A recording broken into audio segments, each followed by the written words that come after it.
Could I be friends with a murderer is not a question I had happened to ask myself before I kind of already was.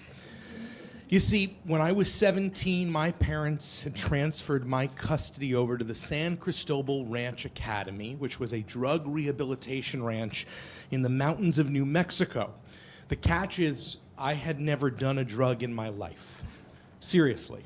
So I didn't quite fit in there, and I certainly wasn't making friends very quickly, except for with my roommate, TJ, and we were very different people.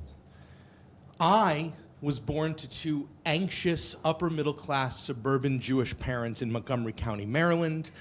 TJ was the son of a noted drug lord in Yuma, Arizona. My great sin is that I had failed Jewish history. TJ was a former drug dealer and meth addict. When I was 13, I was bar mitzvahed.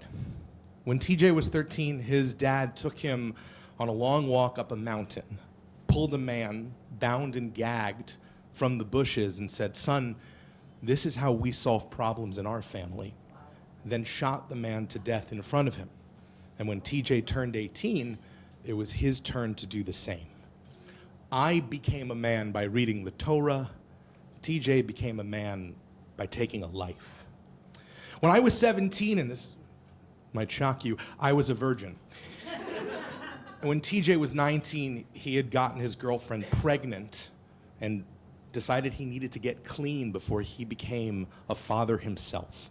So whereas my parents' master plan to keep me from going down a dark path was to send me to live with drug addicts, thieves, and murderers, TJ's father disowned him for wanting to get sober. And with nowhere else to go and wanting to stay clean, he came to the ranch. And that is how two people who under any other circumstances would have never met became bunkmates. We bonded pretty early in my time there when TJ relapsed on methamphetamine, and I stayed up with him as he came down. And it was a horrific experience to see him sweating through his clothes, writhing in pain, screaming in agony, crying. But what really hurt my heart the most was when he would say over and over, I'm sorry. And he apologized for relapsing. And not just generally, but specifically to me, this near stranger, as though he had somehow let me down. And he was in so much pain, and I wanted to help him, but I was completely out of my depth, so all I could think to do was go downstairs and pour a glass of milk, which I warmed in the microwave, and then put in vanilla extract and brought up to him as some sort of panacea. Unsurprisingly, it turns out that lukewarm, unsweetened milk is not a particularly effective treatment for drug withdrawal. But my gesture, as ineffectual as it was, made an impression, and we became good friends going forward. The odd couple of San Cristobal. But sometimes I struggled with that, because I wondered if I could be friends with a killer, what did that say about me? Then one day, TJ got word that his girlfriend had lost the baby. And I watched as TJ made the decision that if he wasn't going to be a father, maybe he didn't actually want to change after all. And the new game, as he put it, was how much could he get away with without getting caught and without getting kicked out, and who could he bring along with him? So he started a gang, as is Anti-Sobriety in San Cristobal, an honest-to-God pro wrestling stable in real life dedicated to getting other ranchers to get drunk, get high, and give zero fucks about their life. I went in a different direction, and I, despite having no formal training and the fact that this was 100% therapy illegally being performed by someone who had recently turned 18, was made a peer counselor and actually assigned to have private sessions with other ranchers in order to try and keep them on the straight and narrow. So our dynamic was now akin to Professor X and Magneto.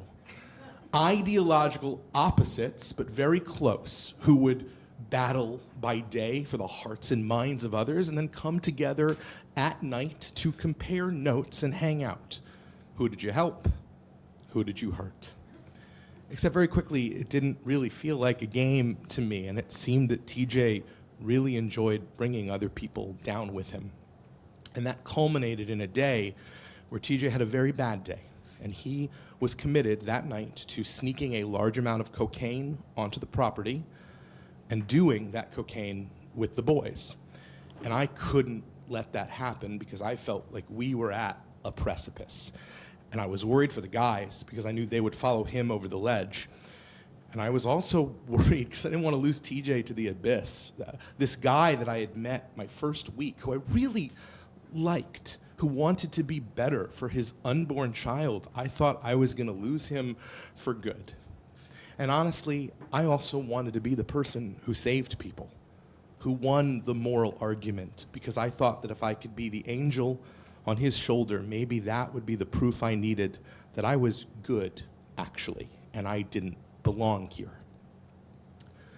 So I begged, and I negotiated, and I pleaded, and I reasoned, and he listened, but it didn't matter because this is what he wanted to do, and he was going to do it. But I could not lose.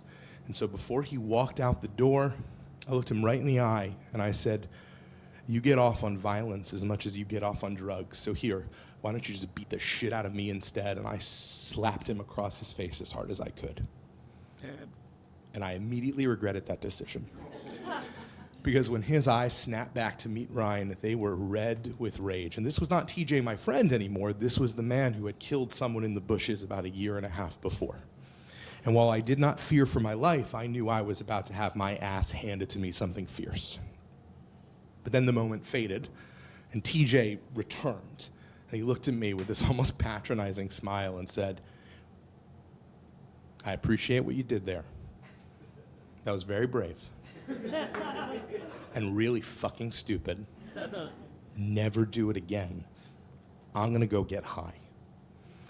Ultimately, no one did cocaine, not out of anything that I had to do with, but because TJ's contact didn't show up. So we both lost that evening. But that was the moment that I realized I was friends with a murderer, but I couldn't be friends with TJ going forward. He was not someone that I could bring with me when I left. And it had nothing to do with what he had done before we had met, and had everything to do with the person that he wanted to be going forward. But it also had to do with me, because all I wanted was to get out of there and to leave this place behind. And I was terrified that if I had someone like that in my life going forward, I would always somehow be brought back. And sometimes I still feel guilty, and I feel like I abandoned him. But the truth is, I was never going to be able to save him. I can't save anyone else. I'm still just trying to save myself.